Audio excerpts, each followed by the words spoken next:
السلام علیکم ورحمۃ اللہ وبرکاتہ۔ بسم اللہ الرحمن الرحیم۔ حضرات مشائخ اعظام و علماء کرام اور محترم و مکرم حاضرین مجلس، مجھے تھوڑی ہی دیر قبل میسج پہنچا ہے کہ محترم المقام حضرت العلام پیر سید ریاض حسین شاہ صاحب دامت برکاتہم، ان کی تفسیر تبصرہ کی تقریب رونمائی ہو رہی ہے، اور وہ چاہتے ہیں کہ میں چند کلمات اس موقع پر بھجوا دوں اور نظر سامعین کر دوں۔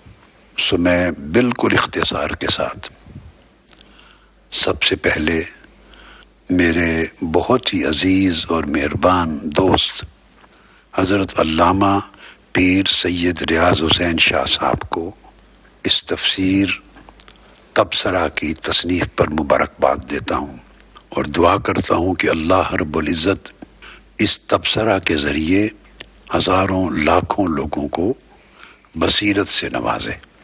اب میں اپنے مختصر سے پیغام میں اس تبصرہ کے حوالے سے چند کلمات آپ کے گوش گزار کرنا چاہوں گا۔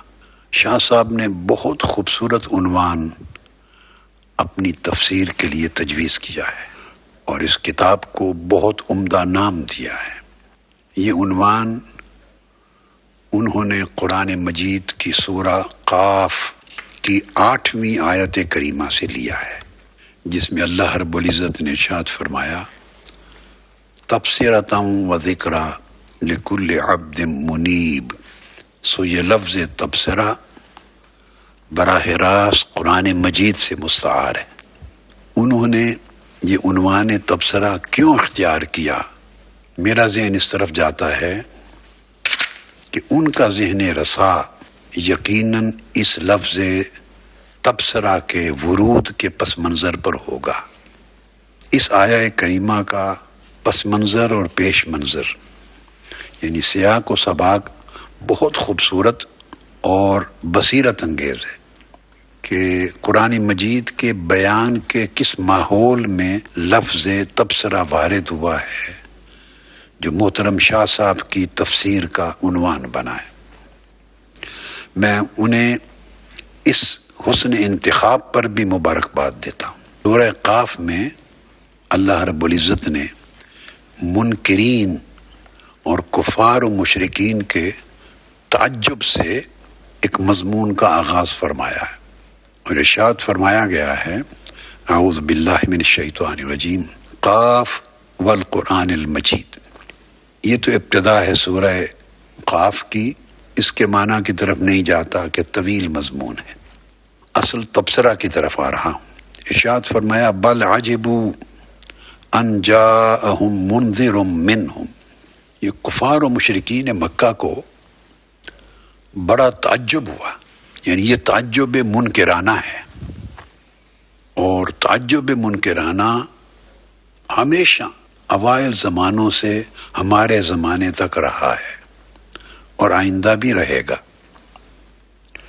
ان کو اس بات پر بڑا تعجب ہے، اور تعجب جو ہے یہ اس وقت یہ کیفیت وارد ہوتی ہے جب کوئی بات ان کے محدود ذہن میں نہیں آتی یا سمجھنے کی تھوڑی صلاحیت کے باعث وہ اس کی حقیقت کا ادراک نہیں کر سکتے۔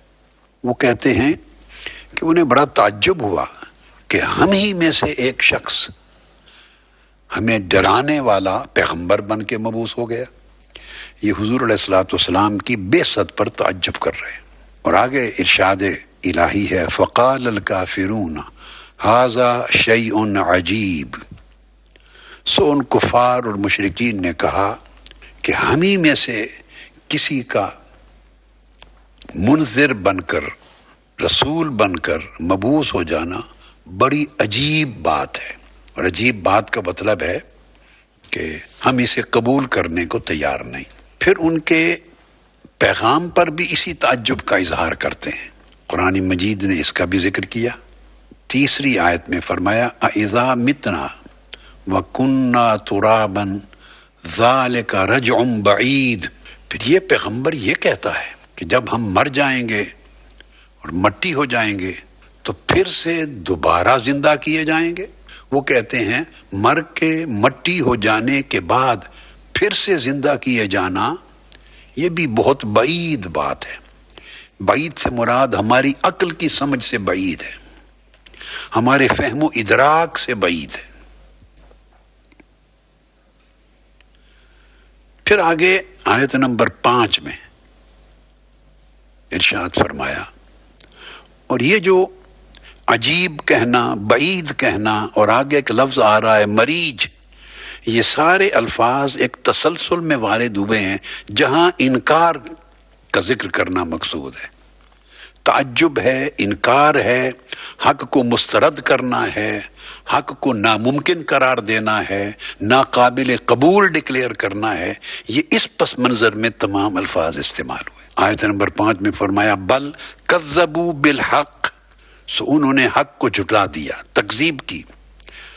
لما جاءہم فہم فی امر مریج، پھر وہ حق جب ان کے پاس آیا ایک واضح پیغام لے کر، اور حق کے معجزات دیکھے، علامات دیکھیں، آیات دیکھیں، ان کی شان و شوکت دیکھی، ان کی عظمت پر اور ان کی صداقت پر بڑی نشانیاں دیکھی، اور کوئی ایک نشانی رد نہ کر سکے، کوئی ایک دلیل مسترد نہ کر سکے، تو پھر قرآن مجید ان کی ذہنی کیفیت کو بیان کرتا ہے کہ جب حق آ گیا اور وہ اسے مسترد کرنے کے قابل نہ رہے تو فہم فی امر مریج، وہ بڑی متزلزل حالت میں ہے، ایک الجھی ہوئی بات میں مبتلا ہیں، یعنی ان کے خیالات میں کلیئرٹی نہیں رہی، کچھ سمجھ نہیں آ رہا کہ رد کریں تو کیسے کریں، قبول کرنے کو طبیعت نہیں چاہتی، رد کرنے کے لیے کوئی دلیل اور سامان پاس نہیں ہے، تو ایک عجیب تزلزل ہے خیالات کے اندر، الجھ گئے ہیں۔ تو ان کا عقیدہ، ان کا فہم خود تشکیک میں، ریب میں، ارتیاب میں، تزلزل میں مبتلا ہو گیا ہے۔ اب یہ ان کی ذہنی کیفیت ہے بیان کر کے تو گویا ان کی آنکھوں کے آگے اندھیرا ہو گیا ہے، اندھے ہیں، دلائل آنکھوں کے سامنے ہیں، براہین آنکھوں کے سامنے ہیں، معجزات آنکھوں کے سامنے ہیں، آیات آنکھوں کے سامنے ہیں، علامات حقانیت آنکھوں کے سامنے ہیں، دل اوندھے ہو گئے ہیں، آنکھیں اندھی ہیں، نہ قبول کرنے کو دی چاہتا ہے اور نہ اسے رد کرنے کے لیے کوئی صلاحیت اور دلیل پاس ہے۔ اس کے بعد اللہ رب العزت نے کچھ آسمان اور زمین کی علامتیں بیان کی۔ اب بات کو شروع کیا، فلم ینظروا الی السماء فوقہم کیف بنیناہا وزیناہا وما لہا من فروج۔ اب یہاں میں محترم پیر سید ریاض حسین شاہ صاحب کا جو تبصرہ ہے اب اس کے قریب جا رہا ہوں۔ تو تبصرہ تک پہنچانے سے پہلے اللہ رب العزت نے نظر کی بات کی ہے۔ کیا انہیں نظر نہیں آتا؟ کیا وہ دیکھتے نہیں ہیں آسمان کی طرف کہ ہم نے اسے کیسے بنایا اور کس طرح اسے زیب و زینت دی، چراغوں سے کیسے روشن کیا، تہ بتہ درجہ بدرجہ عالم سماوات تشکیل دیا، انہیں روشن و منور کیا، اور اس طرح پھر اس میں کوئی رخنا نہ رہا، کہیں کوئی سوراخ نہ رہا، کوئی شگاف نہ رہا، یہ سارا کچھ کیا نہیں دیکھتے؟ یعنی اب اللہ رب العزت انہیں دعوت دے رہے ہیں نظر کی، کہ کیا انہیں نظر نہیں آتا، دیکھتے نہیں؟ آسمانی کائنات کی نشانیوں کو بیان کر کے پھر زمین کی نشانیوں کی طرف آ گئے۔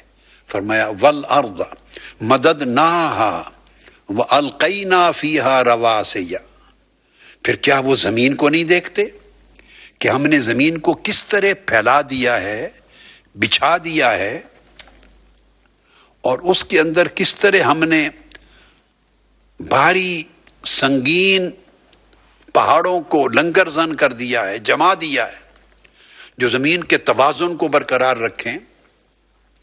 اور پھر وَأَنبَتْنَا فِيهَا من کل زوج بہیج، اور پھر ہم نے ان میں زمین میں طرح طرح کے جوڑے پودوں کے بنا دیے ہیں جو نہایت بارونق ہیں، خوش نما ہیں، دلکش ہیں اور بہجت انگیز ہیں۔ کیا انہیں یہ سارے مناظر نظر نہیں آتے؟ تب ان کی نظر کے دروازے پر دستک دے کر، نظر کے دروازے کو کھٹکھٹا کر ان اندھوں کو، یہاں یہ لفظ وارد فرمایا ہے آیت نمبر 8 میں، تبصرۃ و ذکریٰ لکل عبد منیب۔ یہ سب کچھ ہم نے کیوں کیا؟ یہ آسمانی کائنات کی نشانیاں دکھا رہے ہیں، زمینی کائنات کے حسن اور زیب و زیبائش کی نشانیاں دکھا رہے ہیں۔ یہ سب کچھ ان کی آنکھوں کے سامنے کیوں رکھا ہے؟ اس لیے تبصرۃً، تاکہ ان اندھوں کی آنکھیں کھل جائیں، ان اندھوں کو بصیرت مل جائے۔ یہ اس لیے کیا ہے تاکہ اندھوں کو بصیرت مل جائے، وذکریٰ، اور جن کے دل بھی بینائی سے محروم ہیں ان کو نصیحت مل جائے، یعنی ظاہری آنکھیں بھی کھل جائیں اور دل کی آنکھیں بھی کھل جائیں۔ اس لیے کیا ہے تاکہ وہ قدرت کے نظارے دیکھ سکیں، اپنے اندر بصیرت پیدا کر سکیں اور اس نصیحت سے استفادہ کر سکیں۔ لیکن ساتھ ہی اللہ رب العزت نے ایک شرط لگا دی، یہ اندھوں کو بصیرت ملے گی اور ان کے دلوں کو نور اور واعظ و نصیحت کا فیض ملے گا، مگر اسی شکل میں لکل عبد منیب، اگر ان کی سمت رجوع صحیح ہو گئی۔ عبد منیب کو، جس کے رجوع کی سمت درست ہو جائے اور جو دائیں بائیں بہکا نہ پھرے،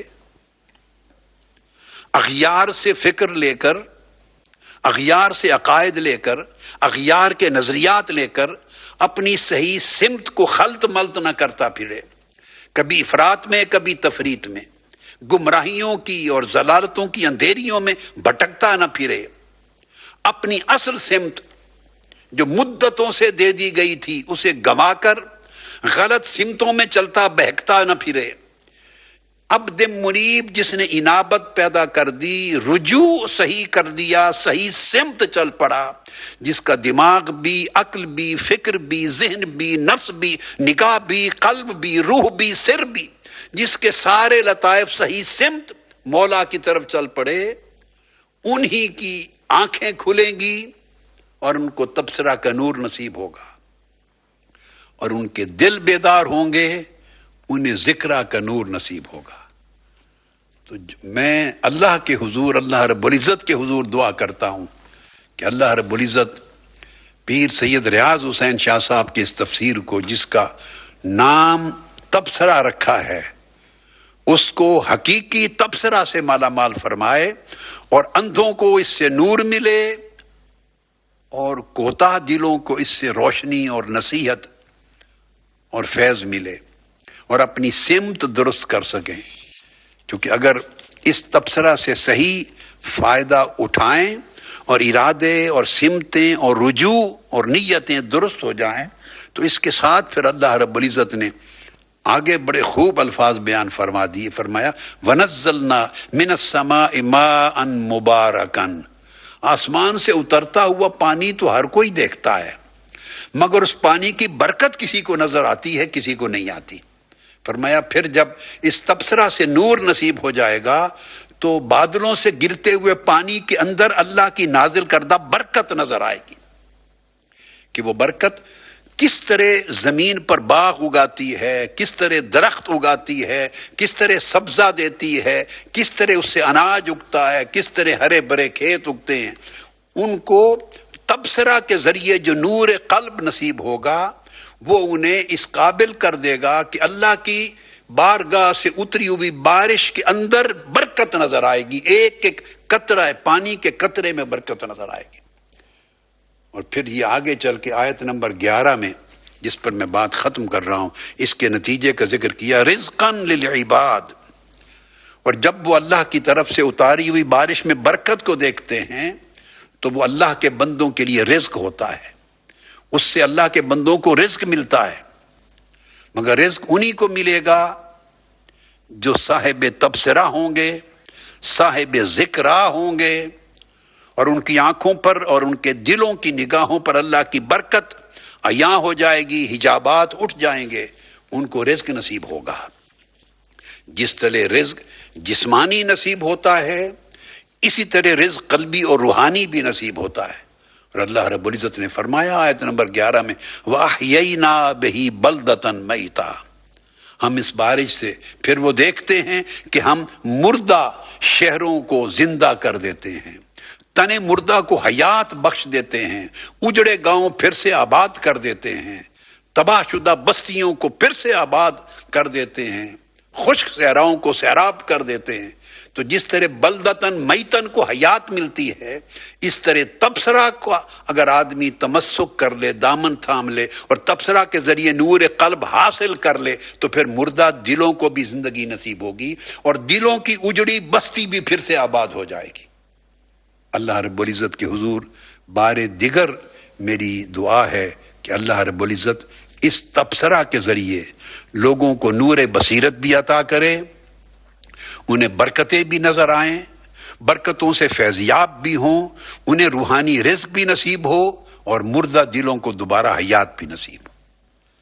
اللہ رب العزت پیر سید ریاض حسین شاہ صاحب کی توفیقات میں بیش از بیش اضافہ فرمائے، ان کے قلم میں برکت دے، اپنی زندگی میں اس تفسیر کو مکمل کریں تاکہ لوگ اس سے فیضیاب ہو سکیں۔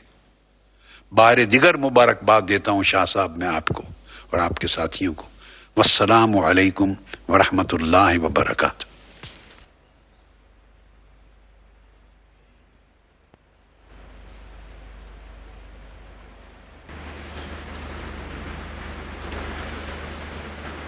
نحمده ونصلي ونسلم على رسوله الكريم، اما بعد، فاعوذ بالله من الشيطان الرجيم،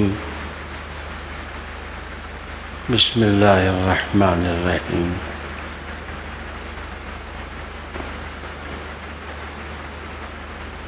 اعلی مرتبت سامعین، ناظرین، حاضرین، آج ہماری اس محفل میں پیر طریقت رہبر شریعت دیوان احمد مسعود چشتی زیب سجادہ آستانہ عالیہ پاک پتن شریف تشریف لائے، محفل کی صدارت کی پیر طریقت پیر سید جابر علی شاہ صاحب ہمدانی زیب سجادہ بنگالی شریف، پیر طریقت رہبر شریعت پیر دلدار علی شاہ صاحب زیب سجادہ آستانہ عالیہ دیوان حضوری، پیر طریقت پیر سید معین الحق شاہ صاحب گیلانی آستانہ عالیہ لکھی وال شریف،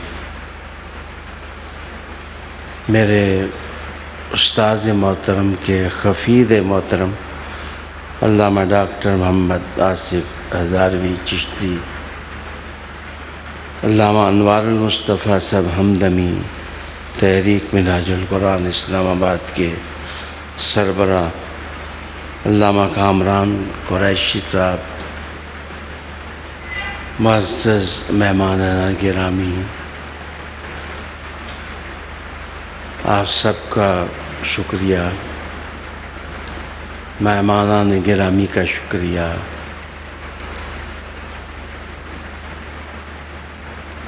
آپ نے اپنی محبتوں، الفتوں اور نوازشوں کو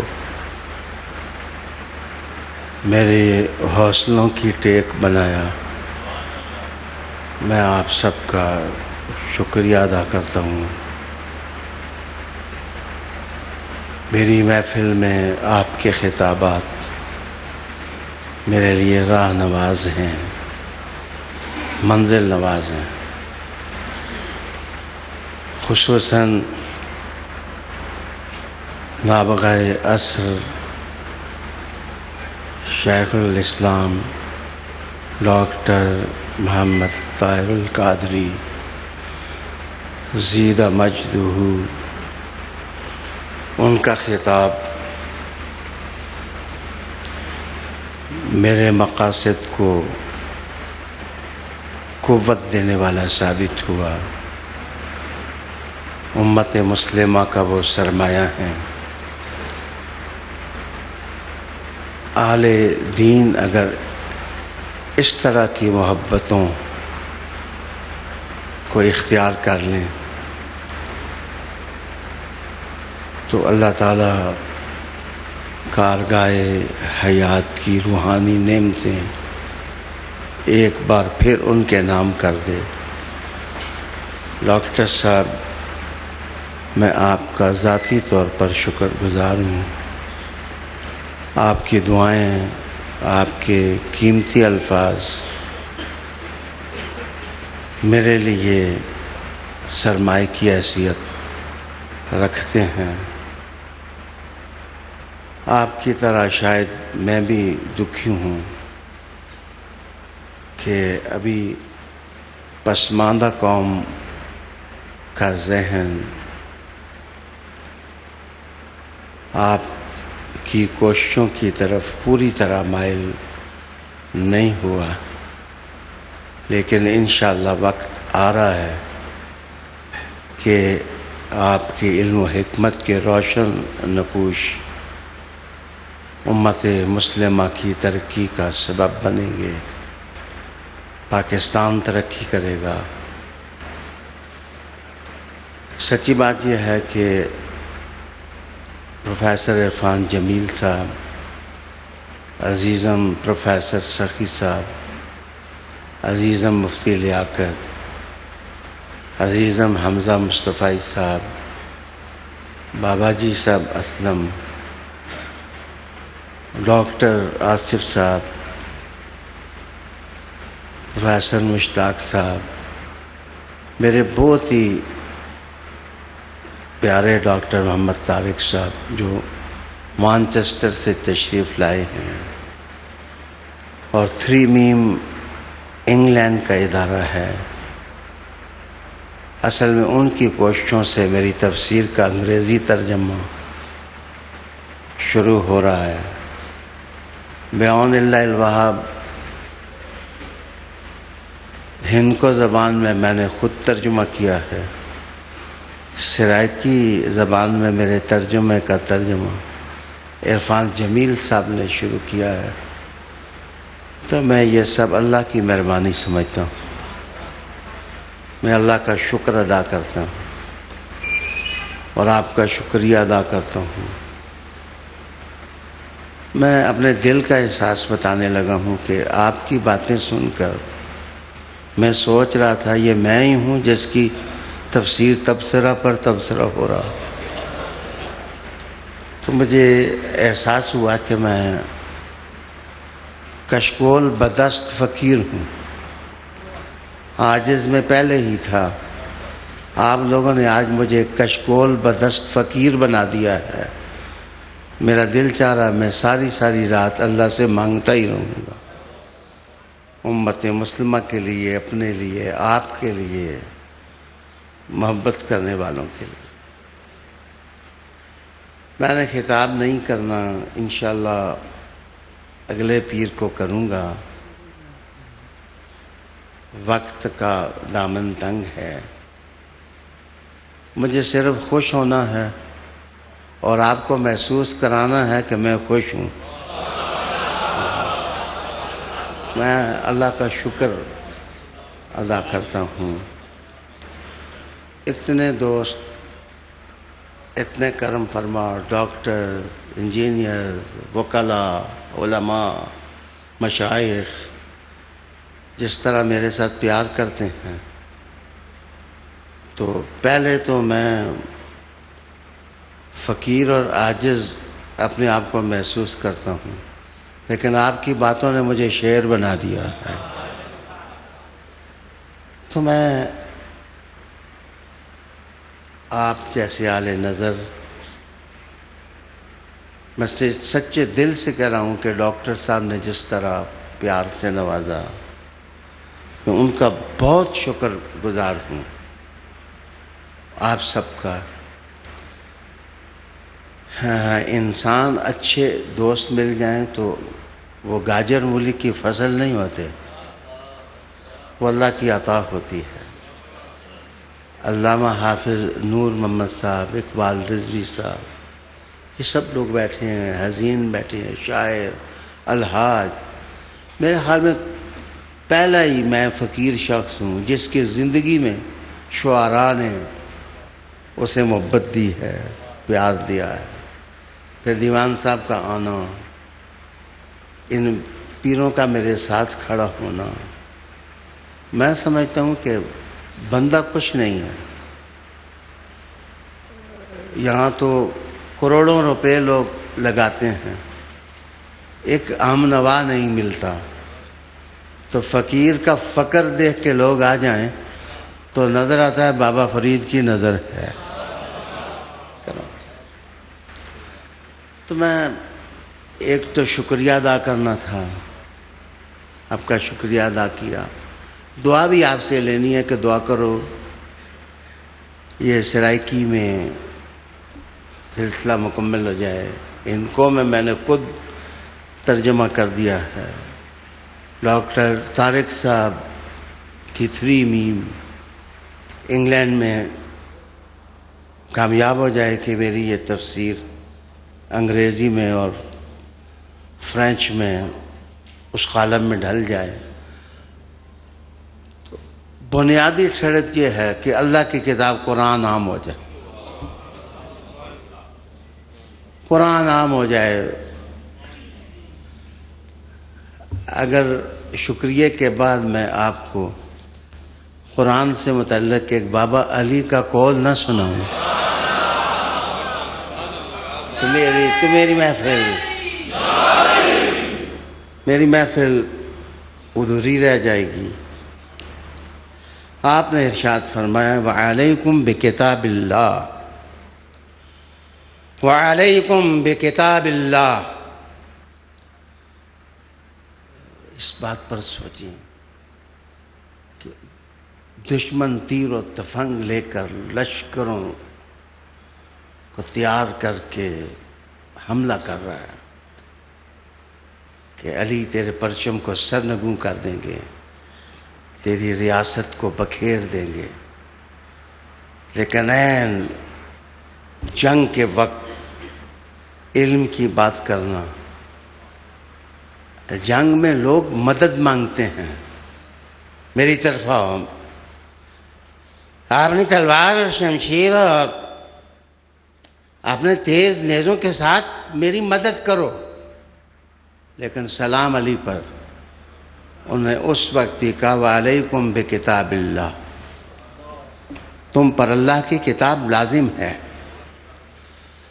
تم پر کتاب اللہ لازم ہے، قرآن حکیم لازم ہے. فَإِنَّهُ الْحَبْلُ الْمَتِينُ، فَإِنَّهُ الْحَبْلُ الْمَتِينُ. قرآن کیا ہے؟ ایک مضبوط ریسمان ہے، ریسمان اتقن ہے، مضبوط رسی ہے. فَإِنَّهُ الْحَبْلُ الْمَتِينُ. قرآن حکیم ایک مضبوط رسی ہے. اس سے بڑا اور پیغام کیا ہو سکتا ہے؟ تبصرہ کی خوشیوں میں قرآن مضبوط رسی ہے. مسلمانوں بکھرو نہ، بٹو نہ، تقسیم نہ ہو. تمہارے لیے نجات کی جو کشتی ہے اس میں بیٹھو. میں کیوں بتاؤں کہ وہ کشتی کون سی ہے؟ میں کیوں بتاؤں؟ تمہیں معلوم ہونا چاہیے کہ نجات کا سفینہ حضور نے ایک ہی بتایا ہے، نوح کے سفینہ کی طرح. اس سفینہ نوح کی طرح. میں پھر ان لفظوں کو چھپاؤں بھی کیوں؟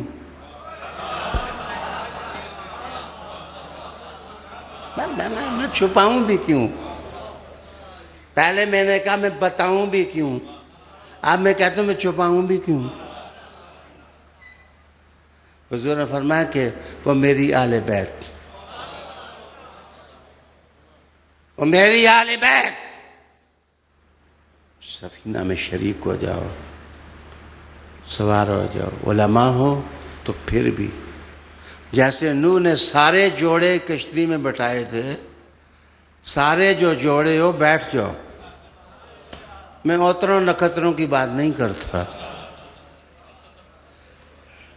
میں کیوں کروں ان کی، جن کا نہ اب ہے نہ ام ہے نہ اخ ہے نہ صدیق ہے نہ رفیق ہے۔ بیٹھ جاؤ سفینہ، وہ سفینہ نجات ہے، وہ اس کے ساتھ حضور نے مضبوط رسی جوڑی ہے، اس کے ہاتھ میں حضور نے وہ مضبوط رسی دی ہے۔ فَإِنَّ الْحَبْلُ الْمَتِينَ، مولا علی المرتضیٰ فرماتے ہیں کہ وہ بڑی مضبوط رسی ہے، ریسمان محکم، ریسمان رسی کو کہتے ہیں۔ وَالنُّورُ الْمُبِينُ، ضیاء روشن۔ اچھا میری طرف دیکھو، اگر آپ جا رہے ہوں کراچی، ویسے کراچی والے جانے نہیں دیتے لیکن آپ جا رہے ہیں، ساری دنیا کے دانا لوگوں کو اپنے گھر بلاتے ہیں، یہ لیکن بعض ہی لوگ ہیں جو کہتے ہیں ہمارے پاس نہ آؤ۔ طبیعتیں ہیں نا، مزاج ہے۔ تو اگر آپ جا رہے ہیں کراچی، چلو یار چھوڑو کراچی کو، مدینہ جا رہے ہیں، اللہ آپ کو مدینہ نصیب کرے، آپ مدینہ جا رہے ہیں، چھوڑو کراچی کو، آپ مدینہ جا رہے ہیں۔ مدینہ میں جا رہے ہیں تو راستے میں پلیٹ فارم آتے ہیں، ایک پلیٹ فارم پر بجلی گئی ہوئی ہے، لوڈ شیڈنگ، ہر چیز ظلمت، ایندھن ختم، گاڑی بند، اور پتہ چلتا ہے کہ اگلا پلیٹ فارم روشن ہے، ضیاء نور ہے۔ تو مجھے بتاؤ ظلمتوں میں ٹھہرو گے یا روشنیوں کی طرف جاؤ؟ مولا علی نے کہا کہ ہمارے پاس ایک رسی ہے، وہ قرآن ہے، تم قرآن کی رسی کو مضبوط پکڑ لو، ضیاء روشن بھی انہی کے پاس ہے، اندھیروں میں کیوں غرق ہوتے ہو، روشنیوں میں آؤ، اسی روشنی میں مصطفیٰ کے والضحیٰ کا چہرہ نظر آئے گا۔ قرآن ضیاء روشن ہے۔ پھر آپ نے فرمایا کہ والشفاء النافع،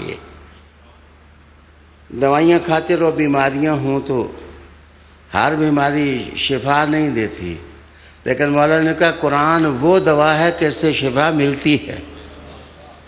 تم کسی بھی مرض میں ہو، کسی بھی بیماری میں ہو، روحانی ہے، ظاہری ہے، اپنا رشتہ ناتا قرآن کے ساتھ جوڑو، اللہ شفا دے گا۔ والری الناقع،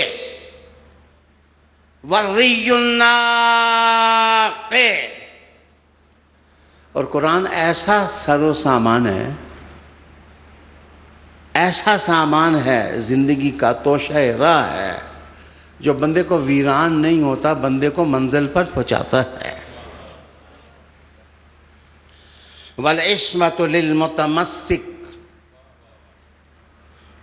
اور اگر تم قرآن کو اختیار کر لو تو جو آدمی قرآن کو مضبوط پکڑتا ہے، اللہ تعالیٰ چلو میں مان لیتا ہوں آپ کی، اس کو معصوم نہیں بناتا لیکن عصمت عطا کر دیتا ہے۔ والعصمۃ للمتمسک والنجاة للمتعلق، قرآن سے اپنا رشتہ ناتا جوڑ لو بچے، تو مولا پاک فرماتے ہیں نجات مل جائے گی۔ لا يعوج فیقام، لا يعوج فیقام، قرآن کے ساتھ لگ جاؤ، قرآن ٹیڑھا ہی نہیں ہونے دیتا. تو جو ٹیڑھا نہیں ہوتا اس کو کھڑا کر کے ٹیک دینے کی ضرورت کیا ہے؟ ٹیک تو انہیں چاہیے جو ٹیڑھے ہیں. جو قرآن کے ساتھ سیدھے ہیں اللہ ان کو سیدھی صراط مستقیم کی منزل نصیب فرماتا ہے. وَلَا يَزِيغُ فَيُسْتَعْتَبْ. قرآن کے ساتھ جو لگ جاتا ہے وہ بہکتا نہیں ہے، وہ گمراہ نہیں ہوتا. تو توبہ کی ضرورت تو اس کی ہوتی ہے جو قرآن سے ہٹ جائے، جو قرآن کے ساتھ کھڑا ہو جائے تو اسے پلٹنے کی ضرورت نہیں ہوتی. آواز آپ اس کو مارتے ہیں جو قابل سے بچھڑ گیا ہو، جو پہلا ہی دامن پکڑ کے ساتھ ساتھ چل رہا ہے. سونے اس کو آواز نہیں مارتی، آواز تو بچھڑوں ہوں کو ماری جاتی ہے. جو چھوڑ جائیں ان کو آواز دی جاتی ہے. وَلَا تُخْلِقُهُ كَثْرَةُ الرَّدِّ وَوُلُوجُ السَّمْعِ. یہ ایسا کلام ہے جس کو بار بار سنو. مولا پاک فرماتے ہیں بار بار قرآن سنو. کہتے ہیں اس کو کروڑوں دفعہ بھی سنو تو یہ قرآن پرانا نہیں ہوتا. یہ قرآن پرانا نہیں ہوتا. اس کلام میں باسی پن نہیں آتا. یہ تازگی دیتا ہے، یہ تازگی رکھتا ہے، یہ تازگی نواز ہے، یہ شگفتہ ہے، یہ شگفتگی نواز ہے. یہ دلوں کو شگفتہ کرتا ہے، یہ ذہنوں کو شگفتہ کرتا ہے، یہ روحوں کو شگفتہ کرتا ہے. اور جب دوزخ کے شعلے دیکھ کے لوگ ہائے ہائے پکار رہے ہوں گے، قرآن تمہیں پکڑے گا اور انگلی پکڑ کے جنت میں داخل کر دے گا. بس بھائی آخری لفظ مولا پاک کے میں آپ کی نظر کروں. آپ نے فرمایا کہ من قال بہ صدق. سچا وہی ہے جو قرآن کے ساتھ بات کرے. ومن عمل بہ سبق. اور جو قرآنی احکام پر عمل کر جاتا ہے وہ لازمی آگے نکل جاتا ہے. تو یہ عزتیں جو اللہ نے ہمیں دی ہیں یہ ہماری نہیں ہے، یہ قرآن کی، یہ کتاب اللہ کی، یہ حضور صلی اللہ علیہ وآلہ وسلم کی ہے. ڈاکٹر صاحب نے بے مثال الفاظ کے ساتھ سورہ قاف کہ اس مرجع کی طرف اشارہ کیا جو میں عاجز نے اپنی تفسیر کا نام تبصرۃ و ذکریٰ لکل عبد منیب، اسی سے تبصرہ. یہ کومنٹری کا معنی نہیں ہے، یہ وہ تبصرہ جو ہم کرتے ہیں وہ نہیں ہے. یہ تبصرہ اس کی جو بنیاد ہے وہ بصیرت ہے.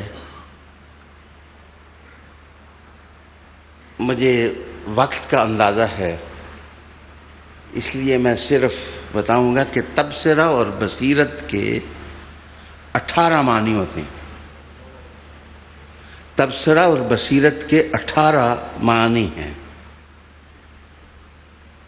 حجت اور دلیل، یقین اور ارادہ، گواہ اور شاہد،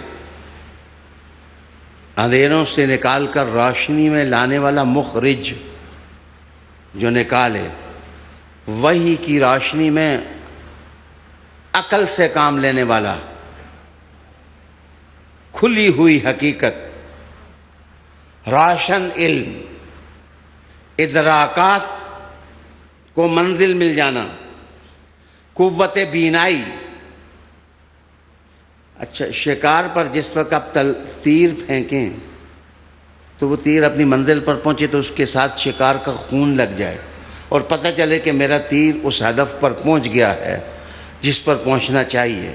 وہ سخت زمین میں سفید پتھر، بوسیدہ پتھر پر سنگ مرمر کا وہ لوح تختی جس تختی پر نام لکھا ہوتا ہے، سب سے پہلے قبر پر مزار پر وہ تختی نظر آتی ہے. زرہ بختر جو زرہ مجاہد پہنتا ہے وہ بھی پھر کسی چیز کو جان لینا اور کسی چیز کا نمایاں ہونا، یہ سارے تبصرتاً کے معنی میں ہیں۔ فقیر نے جس وقت تبصرہ لکھا تھا تو یہ سارے معانی ذہن میں تھے کہ یہ سارے معانی اگر کسی جگہ پورے ہوتے ہیں تو اس کتاب میں پورے ہوتے ہیں جس کا نزول مصطفیٰ کریم کے دل پر ہوا، رسول کریم صلی اللہ علیہ وسلم کے سینے پر ہوا۔ عالی جناب، اب 4 چیزیں مقصود، کسی مفسر کا مقصود ہوتا ہے کہ میری اس کتاب سے کیا کیا چیزیں پوری ہوں۔ یقیناً میرا مقصود یہ تھا کہ پورے قرآن مجید پر اس طرح قلم آرائی کرنا کہ پہلی بصیرتیں عام ہوں، جو 18 معنی بتائے۔ دوسرا، بیداری پیدا ہو، ذکرہ بیداری کو بھی کہتے ہیں، لوگوں کے اندر بیداری پیدا ہو۔ اور تیسری چیز، لوگوں میں عبادت کا شعور پیدا ہو، عبد۔ اور چوتھی چیز انابت ہے۔ اب آئیے میں بتاؤں، نوب شہد کی مکھیوں کو کہتے ہیں۔ نوب شہد کی مکھیوں کو کیوں کہتے ہیں؟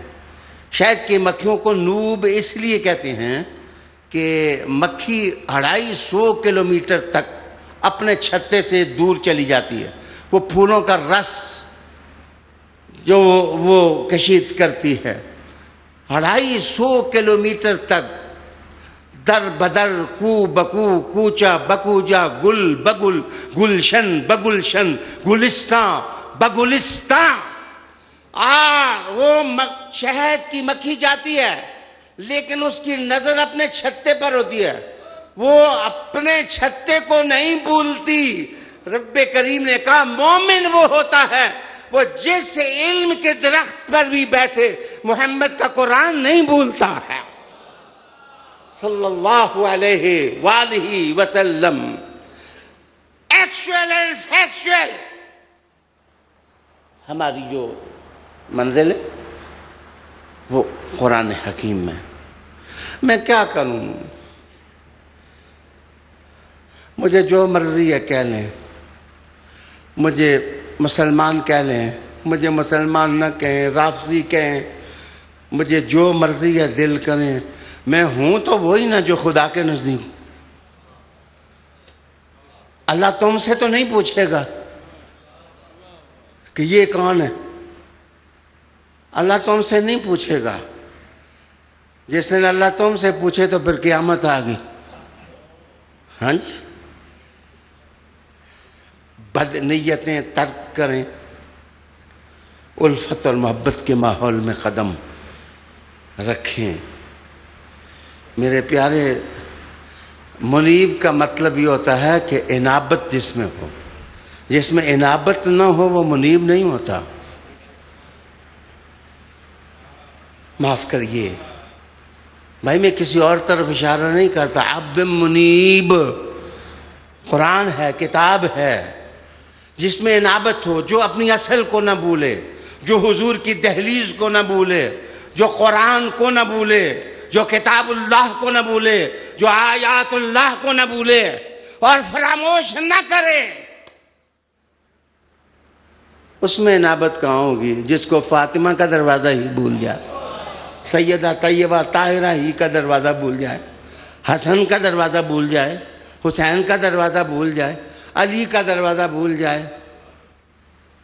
یہ میں نے نہیں کیا، مجھے نہ کچھ فتویٰ دیں، یہ حضور نے کیا کہ علی قرآن کے ساتھ ہے، قرآن علی سے۔ یہ میرا فیصلہ تھوڑا ہی ہے، میرا فیصلہ نہیں ہے، یہ میرے حضور کا ہے۔ اگر آپ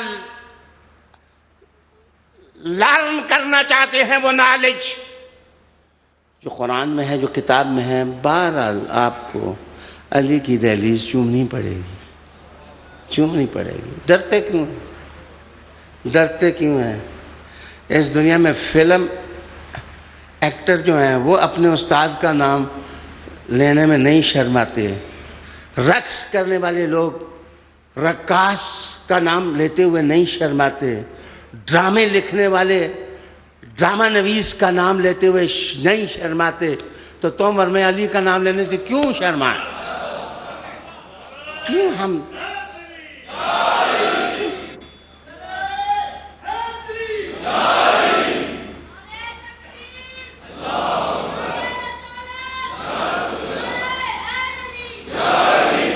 آخری الفاظ کسی عاشق نے کہا تھا کہ پرد در وسط گردوں یگانہ، نگاہ او بشاخ آشیانہ. وہ شاہین بند کہ جو کھلی فضا میں اڑے لیکن اس کی ادا یگانہ ہو، وہ اپنا آشیانہ نہ بھولے. اگر پرندے بھی اپنا آشیانہ نہیں بھولتے تو ہم علی کی دہلیز کیوں بھولیں؟ ہم حضور کا گھر کیوں بولیں؟ وہ شخص گمراہ ہے جو شخص رسول اللہ علیہ السلام کے کمپینینز اور صحابہ کو نہیں مانتا، اور وہ اس سے بھی بڑا گناہ ہے جو حضور کی دہلیز کا مقام نہیں جانتا اور حضور کے گھر کا مقام نہیں جانتا. پرد در وسط گردوں یگانہ، نگاہ او بشاخ آستانہ. اپنے آشیاں اور اپنی منزل اور اپنی دہلیز کو فراموش نہ کرو. دوستو، میں نے نہ چاہتے ہوئے بھی 25 منٹ گفتگو کر رہا ہے. کوئی ایسا ساتھی جس کا نام میں نے نہ لیا ہو، شکریہ ادا کرتے ہوئے میں اس سے معذرت چاہتا ہوں. اور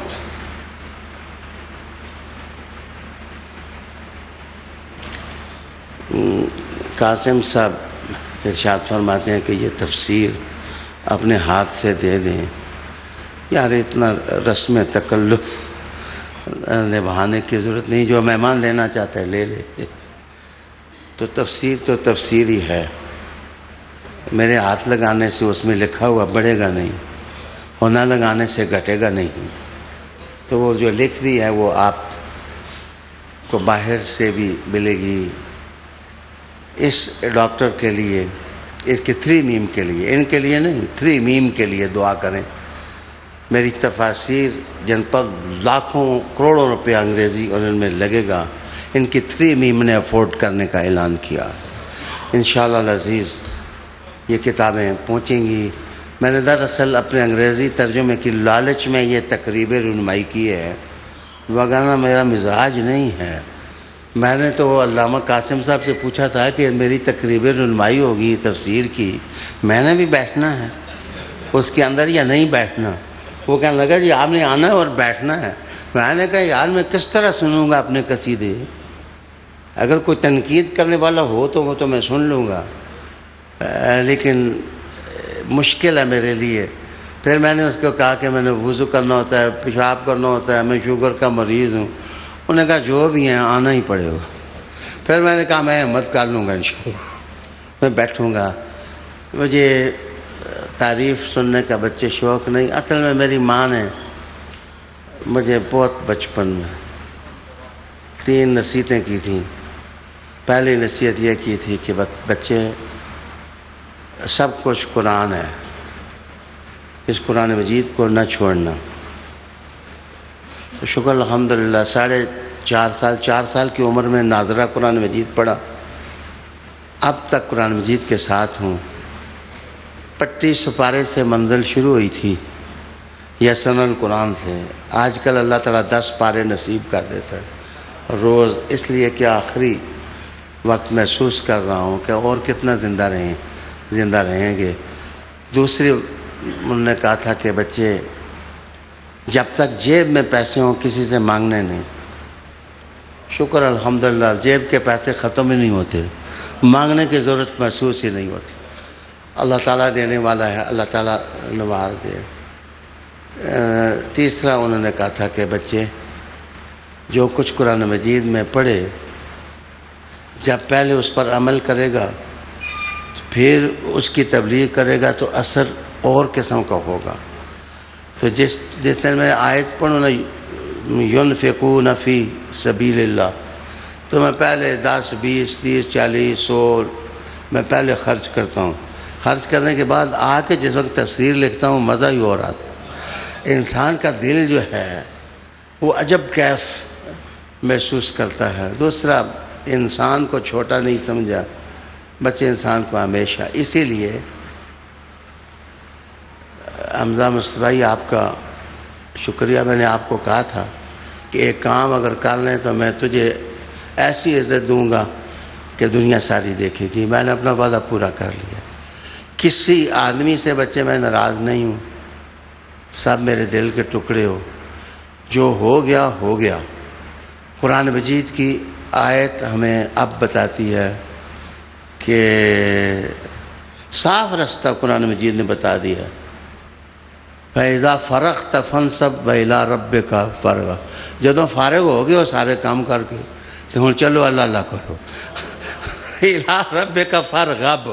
تو ہماری منزل اِلَىٰ رَبِّكَ فَارْغَب کی طرف ہونی چاہیے.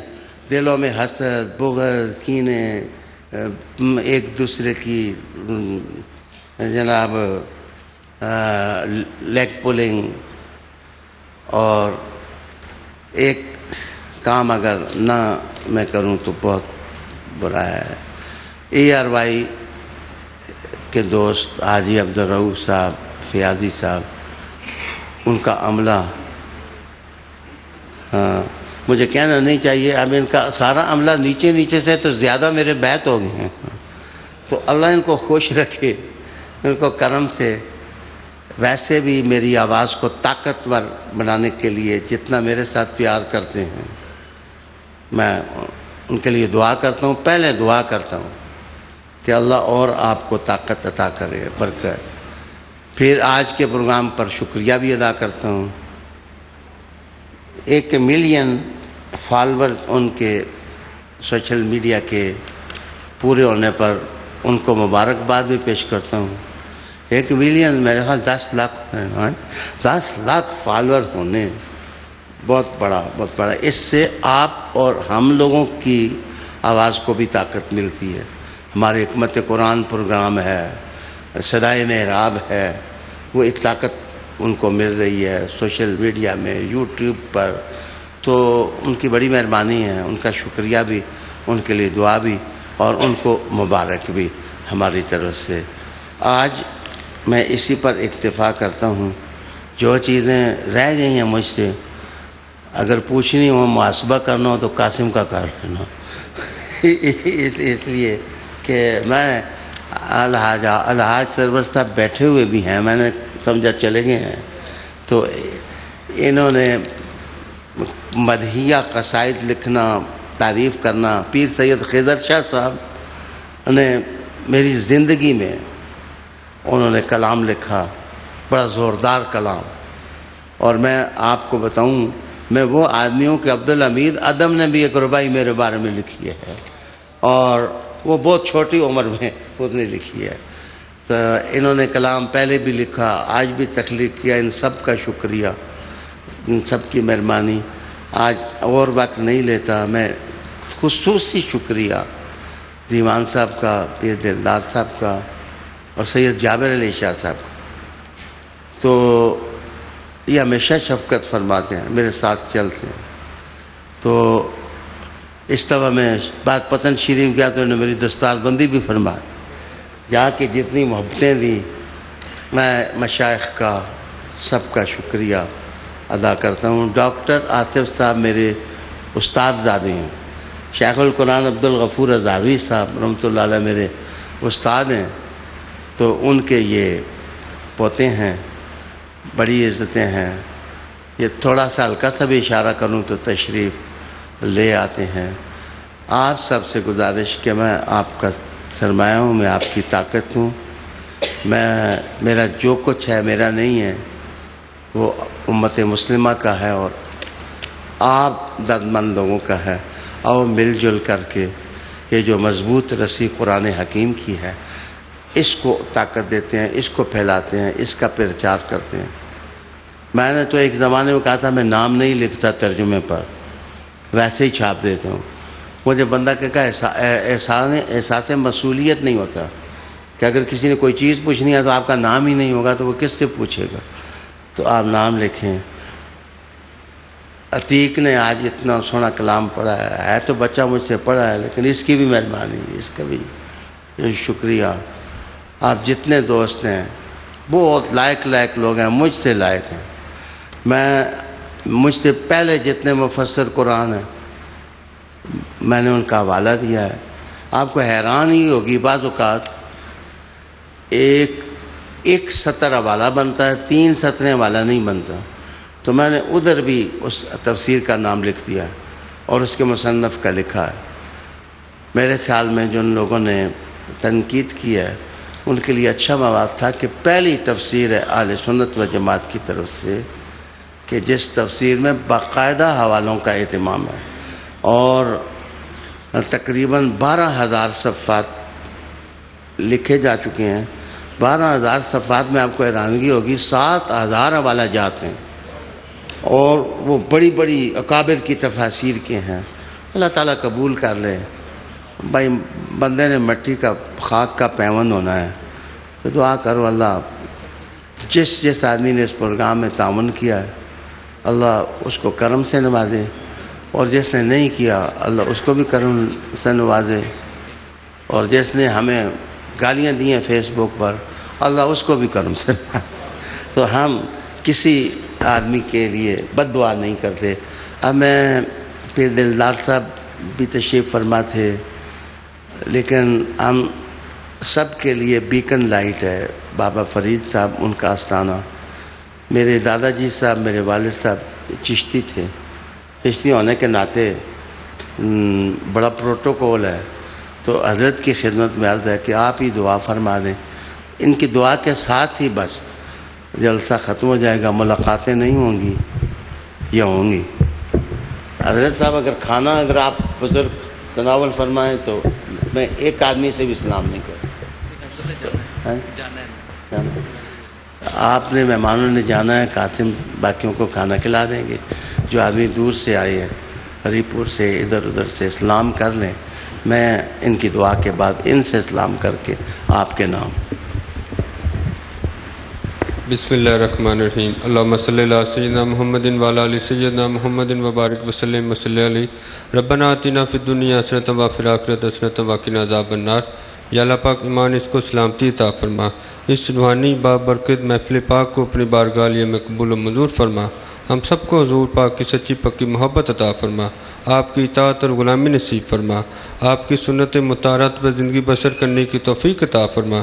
یا اللہ پاک ہمیں قرآن اور سنت کی محبت عطا فرما، قرآن پڑھنے کی اور سمجھنے کی توفیق عطا فرما، قرآن سے دلی محبت عطا فرما، قرآن اور سنت کے مطابق اپنی زندگی بسر کرنے کی توفیق عطا فرما۔ یا اللہ پاک اس ادارے کو مزید کامیابیاں عطا فرما، اس ادارے کا فیض تا دیر قائم و دائم فرما۔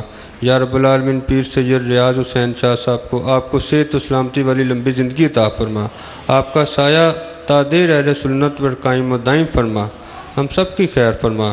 جتنے مشائخ عظام علماء کرام ہیں سب پہ کرم فرما دے، دونوں جہاں کی نعمتیں عطا فرما، عالم اسلام کی خیر فرما۔ وادخلنا جنت المال ابرار یا عزیز یا غفار یا رب العالمین۔ سبحان ربک رب العزت عما یصفون وسلام علی المرسلین والحمد للہ رب العالمین وصلی اللہ تعالی علی خیر خلق محمد وآلہ وصحبہ اجمعین۔ ایک پیغام بھائی، مجھے ایک دوست نے کہا ہے کہ یہ رات جلسے کرتے ہیں، صبح نماز نہیں پڑھتے۔ جو آدمی